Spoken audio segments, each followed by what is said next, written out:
CWL Rising Week 3. Let's hop right into it.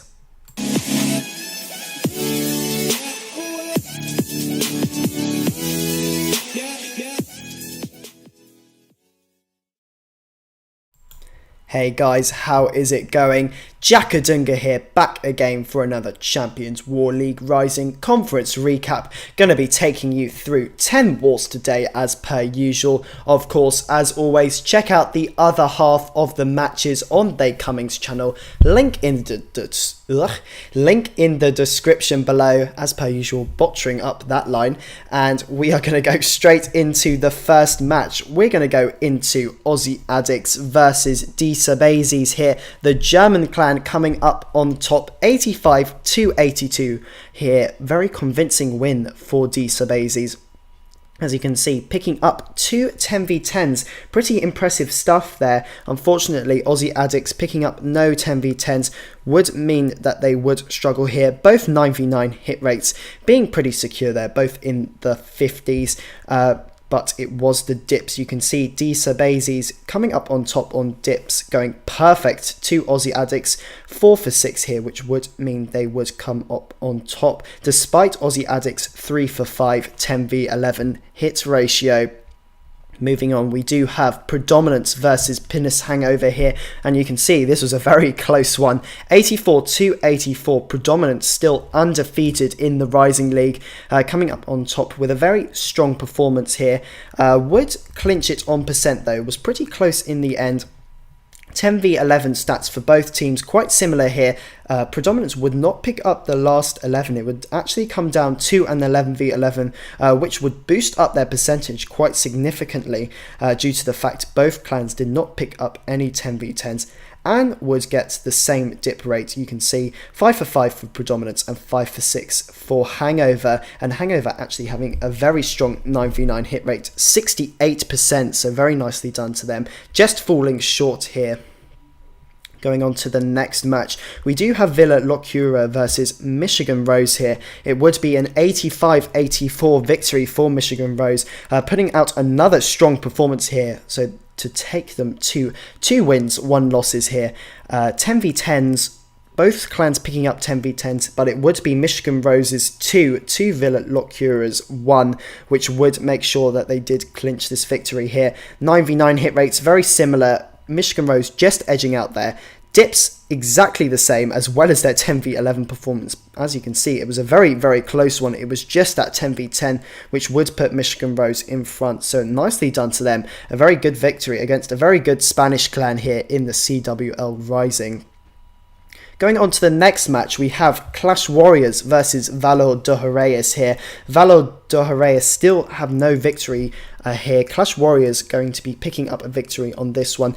83 stars to 80 here. Would pick up a 10v10 here, as you can see, to Valor de Reyes' 0. Unfortunately, not being able to pick up a 10v10. Clash Warriors would go slightly better on the 10v11 hit rate and eventually would go better on the dips here. 5 for 6 to Valor de Reyes' 3 to 6.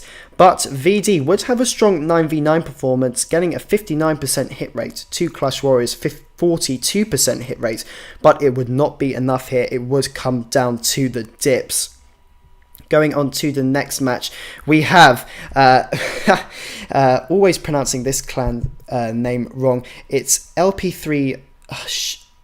Chiron. I think it is LP3 Chiron or Chiron. It must be LP3 Chiron. I did check the pronunciation. Hopefully we've got that right. 3rd week running. It should be LP3 Chiron versus Los Colossus here, the Spanish clan. But it would be an incredibly strong performance from both clans. 86-85, a very high scoring one, this one, to quite the low scoring one in the last matchup. You can see 9v9 hit rates getting close to 60% from both clans. LP3 Chiron would go 2 for 9 here on the 10v10, so a very nice performance there. On the dips, Los Colossus would actually come up on top on the dips, going perfectly to LP3 Chiron's 5 for 6. But it would be the 10v11 performance which would help out the 10v10 performance. You can see a 50% 100% hit rate, 3 for 6 to 3 for 10 from Los Colossus. So Chiron picking up a very nice victory here. I believe their first victory as well. Yes, it is their first victory in the Rising League, so a very strong performance there. Nicely done to them. And last but not least, we do have Bangladesh versus Knights Templar here. Bangladesh picking up another win here, 84 to 81 here. Bangladesh looking like quite a strong team here. You can see they picked up an 11v11, which is very nice. And would pick up a 10v10 as well, not dipping very well actually, only going 3 for 5, but you can see that 10v10 and that 11v11 would help, but Knights Templar did struggle on the 10v11 game, not picking up any 10v11s this round, going 0 for 7. They would dip nicely. I do see Knights Templar being a very strong 11 side. They do dip very nicely usually. But you can see they had to go for some 11v11s there, and their disappointing 9v9 score of only 36% would let them down here. They had to use a lot of 10 dips, which was unfortunate. Now, before we go into the spotlight, we do have one match which I have to highlight. JTJ versus the OSF here. You can see it was a tie. There was a disagreement for the spring traps, and they deemed it to be unfair to because of the deployment of the spring trap from both sides. They did postpone the match, and actually JTJ were going to be a spotlight clan, so we will only have 3 spotlight clans this week, unfortunately, as JTJ versus the OSF did not go ahead, but I will have that covered when that does. It probably will be covered at the end of the season. So let's jump into the spotlight clans. So our first spotlight clan this week will be Black Apple, and they actually gave me a very nice presentation. Apparently their clan secretary went a bit overboard, but I will be reading to you their little description of their clan. So it was basically formed by 6 players who actually started off in the war clan PB Punishers, which I'd actually heard of before. I think maybe they were in a Powerbang video once. I may be mistaken with that, but I'm pretty sure I have seen that war clan around. They do have a few founders. They have GTK, Breeze, Big Mikey, Snickerdoodle, Sean and Barbie. And actually Black Apple was only formed in the 1st of January 2017. It feels like they've been around for a lot longer, because obviously they have appeared in CWL for last season and did very well. But it was actually, Black Apple was actually a farming clan, which is quite interesting in fact. And in February 2017, they would actually form a BFD family, actually, with the OSF. We did highlight that last week. So they do have 2 clans in the CWL Rising League. In CWL Season 2, Black Apple did make the playoffs, which was very nice for them. And in July 2017, they did sign up for Season 3 Rising League, and that is what they are in right now. They attribute their success to strong relationships and active participation across the clan, and welcoming new talent through a considerable recruitment process, which were the main things highlighted. But thank you for the presentation. That was very nice indeed. I did enjoy receiving that one, so nice to see Black Apple making some effort there. Probably maybe a little bit too much effort, but you can see here Duke the Todd coming in with a nice 10v10 against Alphas here. It would be an 84-82 victory to Black Apple, but we will highlight this dragon attack before we finish off and actually go into the stats. You can see here the dragons pushing straight into these final defenses, with the queen still going on that really nice queen charge. You can see the wall breakers breaking her into all of those compartments. It was just a very, very nice attack here from Todd. So nicely done to him. Now we shall go on to the stats after this wraps up, and I will show you a 9v9 actually from Black Apple, which is going to be from Breezy himself, one of the founders. Quite a nice TDH attack. Let me quickly turn down the sound. That is a bit loud. Yep, there we go. We will jump into the stats right now. So, as I did say before, it was an 84-82 win for Black Apple, putting them undefeated this season against Alphas, who were actually quite strong last week, only missing out slightly. Where is that match? If I can find it anywhere. There we go. So 84-82. It would be a 10v10 from both sides, which was a very nicely done indeed. 9v9 hit rates were very similar, both around 50%, but it would be those dips from Black Apple which did just ease out alphas here. It would be 5 to 6 to alphas 4 to 6, and actually having a very nice 10v11 hit rate, going 50%, 3 to 6 to alphas 2 to 12. So I would put it down to the 10v11 in the end. Having that those 10v10 attempts did help out with the percentage, and also giving those 11 some scouts so they could dip just that little bit more than the alphas. But definitely a very close war, and nicely done to Black Apples, who are still undefeated this season. But let's go into this attack, highlight it a little bit. We have Breezy going in on Honjon with a very nice TDH attack. Going to be coming in. The Queen has gone very far into this base. You can see she's taken out all of those sections, still alive right now, but you can see the TDH in full process, all the Lalo portion of it coming straight towards that second to last air defense here, with a maxed out Lava Hound still alive here.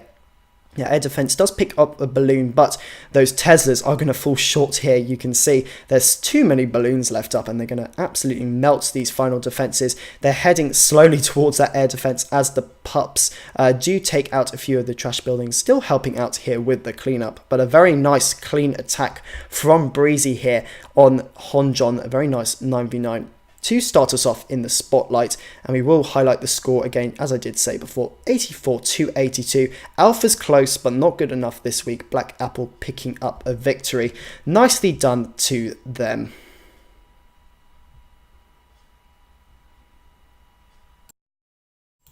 So, going on to the next clan, we have WHF Rising, and I have to say the details I was given on this clan were pretty funny, so thanks for those guys for giving me a good laugh on their clan description. But we're going to have a look at Groovy Tony's hit on Legend Gamer of Ormina here. This was a very nice hit as well, and less spammy than a usual minor attack, so I really did like this one. But giving a little bit of a background on them, they did provide me with a not safe to work GIF, so I won't display that on the screen, but it is pretty funny. I will drop the GIF in the description if you want to have a look at that, but I can't put it up on the screen. Apparently WHF Rising is the third clan in the WHF Empire of Clans. Of course, they do have WHF and WHF2 both in the invite clans. Well, two of them, both invite clans, of course, doing quite well as well. By Forever just beating WHF actually at the weekend. But in CWL Season 2, they did hold a 4-for-2 record in Premier. Actually, WHF are not competing there, but competing against Premier Division clans in arranged wars. So quite a nice stat. They haven't actually competed in CWL officially yet. This is their entrance to the Rising League division, but they are hoping to come clean in this one, hopefully going to get far in the competition, they hope. And I was also provided with the fact that they must worship Powerbang and also sacrifice a goat for him every third Thursday, which I did question the clan about, and according to them it was all true. So seems like quite a sacrilegious thing going on in there, but very nice and funny clan description I got, so I do appreciate that from the guys down at WHF Rising. But let's head into Groovy Tony's attack, and this was a very nice attack. The only thing which went wrong was that, in inverted commas, deliberate wall break fail, as I was told, but I don't think it was. But the Queen, you can see, still doing a nice job of clearing out these defences. She has started all the way in the north and taken out all of that 12 to 9 section. So a very nice, nicely done to Tony. You can see those loons actually taking out a few defences as well.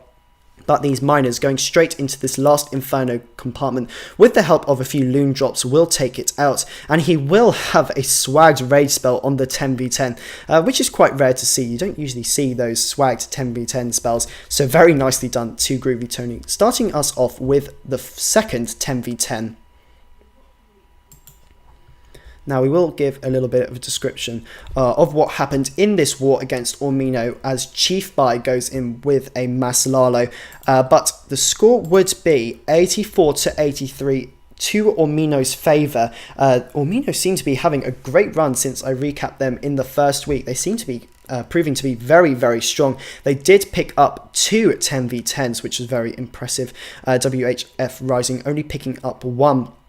It would be quite a bad performance at 10v11 for Omino though. 1 for 12 only, 2 WHF Risings, 2 for 9. But it would still be a win due to the fact that in terms of dips, it would be 5 for 6 for Omino, and WHF Rising only going 4 for 5.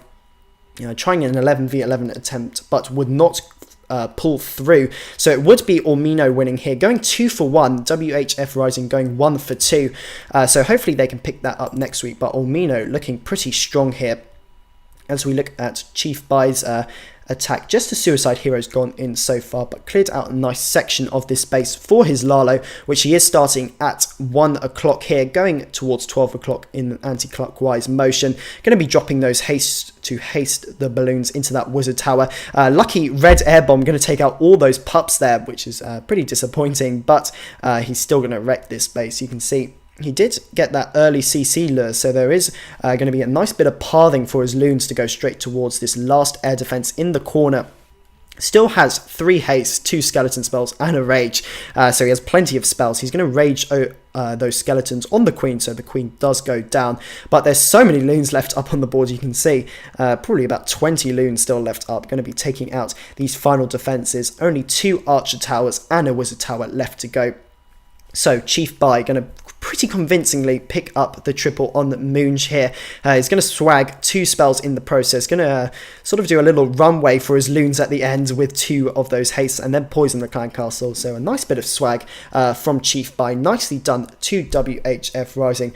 But as I did say, Omino would pick up the victory here. We will highlight the score one more time.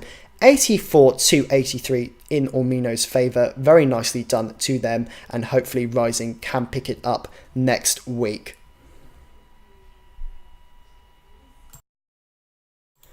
And last but by no means least, we have the Moochers here. We're going to get into an 11v11 here. Quite an impressive 11v11. Going to be a go bitch attack. But let's get a bit into the descriptions about them. They were founded in March 2016 by a few guys who have since retired from the game, but their main debut in the competitive scene was in the minor league, which they did compete in season 1, and they would go undefeated in the minor league, so very nicely done to them. Despite being a filler clan, being a late entrance there, they have been a member since June 2016. Funny how the minor league has been around for so long. But what was most impressive, which I heard about them, was that they would go on a 0-4 start, so losing 4 on the trot in Season 2, but would then go on a 7-win streak in the Rising League to end up 7-4, which is very, very, very impressive indeed, and would make the playoffs. They do have a direct sister clan, Mecha Alliance, in the minor league, so you should check them out. He did have a YouTuber last season. Maxwell apparently was their YouTuber, but he has since dropped out. But we do have a nice 11v11 here, which is going on very nicely at the moment against Annihilate. Going to be having these bowlers go around the edges, but you can see the Queen is still at full health with her ability still left in the bag, and defenses are running a little bit short here. That Inferno still left up, and that Shrink Trap you can see there, causing a little bit of destruction, as a few of the bowlers will walk into there, and the skeletons, even smaller than usual, are going to be trying to take out that cannon. But you can see the Grand Warden desperately trying to aid the Queen, going to be taking out a few of these defences. But you can see they do a lot of damage, these defences, on those small troops, but it's pretty much wrecked. Queen still has ability left in hand, so no problems here for KJTL of the Moochers. Going to pick up the final defences and this triple. Very nicely done with this nice 11v11. Now, we shall hop into the stats in this one, and the Moochers did not have a very good war this week. It would end up 81 to 78 here, so a very low scoring one this one. The Moochers having real troubles here.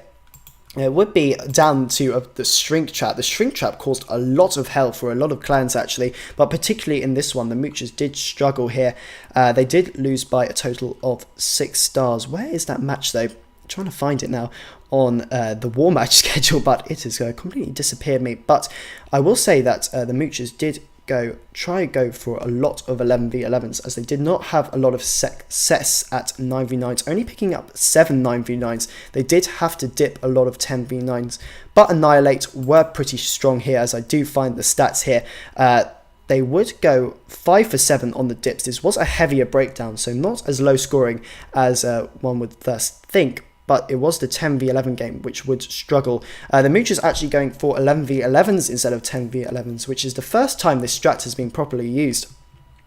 It would be used by the Moochers, but they would fall short here. They did pick up one dip though, but it would be Annihilate, who did go for mostly 7 dips here. 5 for 7 there, would pick up a convincing victory here against the Moochers. So hopefully they do bounce back next week. They did have a bit of a mare, but I'm sure it was just a blip. Sometimes these wars happen, as we all know. Everyone's in that situation, but you can see Sky here picking up a nice 9v9 with a Go Bo Ho here, going to have his final hogs go into these final defences, but you can see defence is pretty much cleared up, still with the Queen's ability left in hand, which he just popped now. Got plenty of cleanup going around the base, so this will be a triple. Nicely done to Sky here, but unfortunately the Moochers would fall short, but good job to Annihilate here, picking up another win and still undefeated this season. Props go to out Annihilate, who have had a strong season so far. Right, that will be it for CWL Rising Recap. I hope you guys did enjoy. Of course, if you did, please leave a like, subscribe to the channel for more similar content and Rising Media content, and I hope to see you in the next video. Thanks for watching, guys.